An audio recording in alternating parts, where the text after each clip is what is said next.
ثم بعثنا من بعدهم موسى بآياتنا إلى فرعون وملئه فظلموا بها فانظر كيف كان عاقبة المفسدين. ثم بعثنا من بعدهم موسى،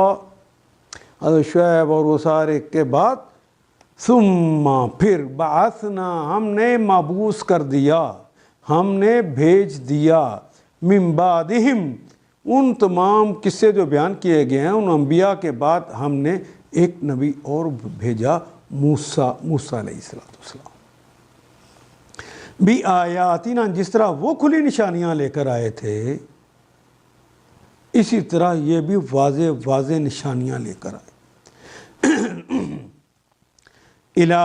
فرعون، الی کی طرف، فرعون کی۔ حضرت موسیٰ علیہ السلام کو ہم نے مبعوث کیا کھلی نشانیوں کے ساتھ، فرعون کی طرف انہیں بھیجا، وملئہ، ملا کا کلمہ بار بار آ رہا ہے، ان کے سرداروں کی طرف، فظلموا بہا،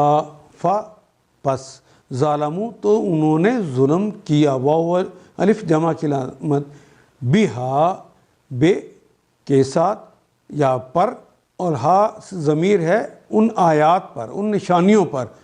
کی طرف اشارہ ہے، ان نشانیوں پر انہوں نے ظلم کیا، ان آیات پر انہوں نے ظلم کیا۔ ثم بعثنا من بعدہ موسیٰ بآیاتنا، پھر ان قوموں کے بعد جن کا اوپر ذکر ہو گیا ہے ہم نے موسیٰ علیہ السلام کو اپنی نشانیوں کے ساتھ بھیجا، الی فرعون کے پاس بھیجا اور اس کی قوم کے سرداروں کے پاس بھیجا، وملئہ اور اس قوم کے سرداروں کے پاس بھیجا، فظلموا بہا مگر انہوں نے ہماری نشانیوں پر، ہماری آیات پر ظلم کیا۔ فانظر، پس انظر تو ان کی طرف دیکھ، نظر کر، نبی صلی اللہ علیہ وسلم کہا جائے، کیف کان عاقبۃ المفسدین، کیف کیسی تھی، کیا کیفیت تھی، کیا کیف تھا، کانا تھا، عاقبہ وہی کلمہ جسے اردو میں عاقبت کہتے ہیں، عاقبت، ان کی کیسی عاقبت تھی، ان کا کیسا انجام تھا، المفسدین، فسادہ یفسدو، فسادہ اس نے فساد کیا، یفسدو وہ فساد کرتا ہے یا کرے گا، مفسد فساد کرنے والا،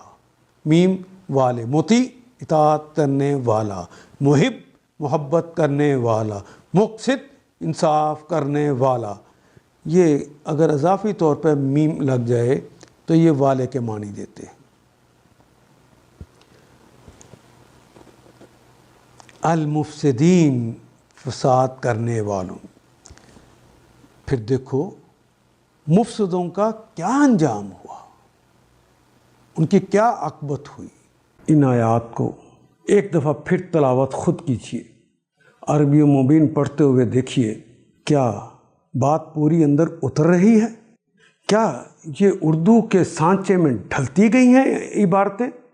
اگر بات سمجھ آنی شروع ہو گئی تو الحمدللہ یہی ہمارا ہدف ہے اور یہ ہدف پورا ہو گیا۔ اللہ میرا اور آپ کا حامی و ناصر۔ الف لام